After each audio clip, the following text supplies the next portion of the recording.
सैलाब के इलाकों का, तो आप क्या देख रही हैं कि कुछ इमदादी काम हुकूमत की सतह पर होता हुआ कुछ नजर आ रहा है या नहीं आ रहा है? देखिए, मैं हैदराबाद से निकली थी। पूरे सिंध का तकरीबन मैंने विजिट किया है, हर जगह मैं गई हूँ। जब मैं हैदराबाद से निकली तो मुझे हर जगह रोडों पे लोग बेयारो मददगार नजर आए, जिनमें लोगों के पास कोई भी टेंट वगैरह नहीं था, साफ पीने का पानी नहीं था और उनके पास खाने के लिए कुछ भी नहीं था।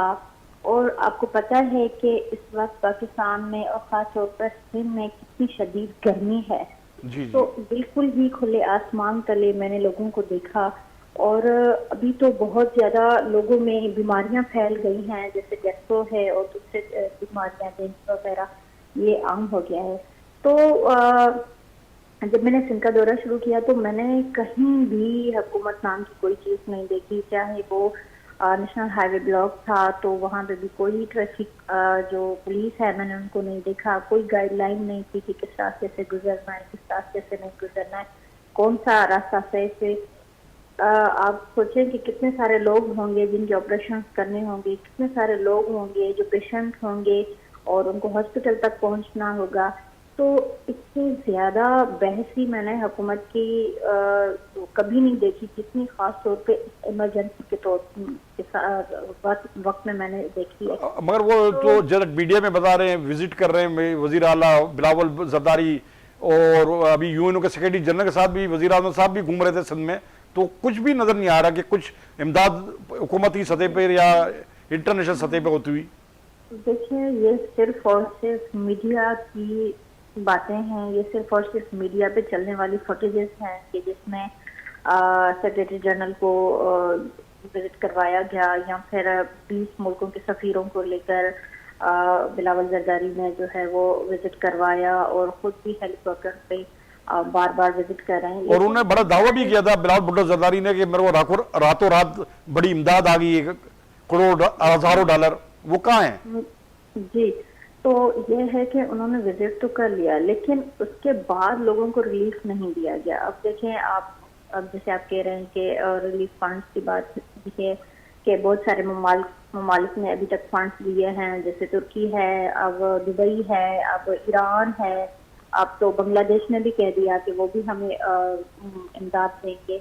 अब वज़ीर आज़म जिसे उनका दौरा था तो उन्होंने भी दावा किया, उन्होंने भी कहा।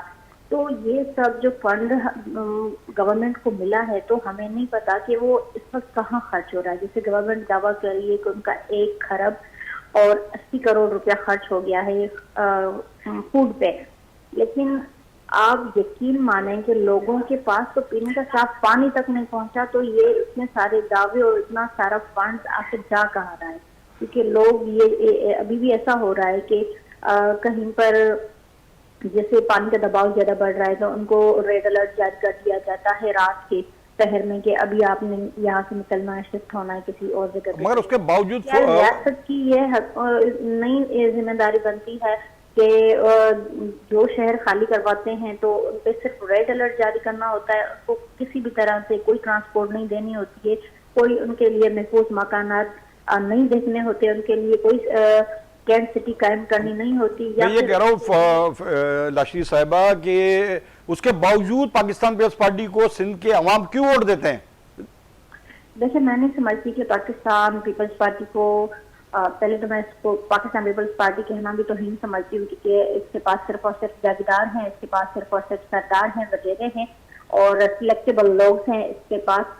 वो कोई भी गरीब तबके को कभी इन्होंने कोई टिकट दी ही नहीं है, क्योंकि किसी अपने वर्कर को भी इन्होंने कभी टिकट नहीं दी हुई है। कि चंद वडेरे हैं और चंद वडेरे आज इनके साथ हैं तो कल कोई और पार्टी सामने आएगी तो उसके पास चले जाएंगे।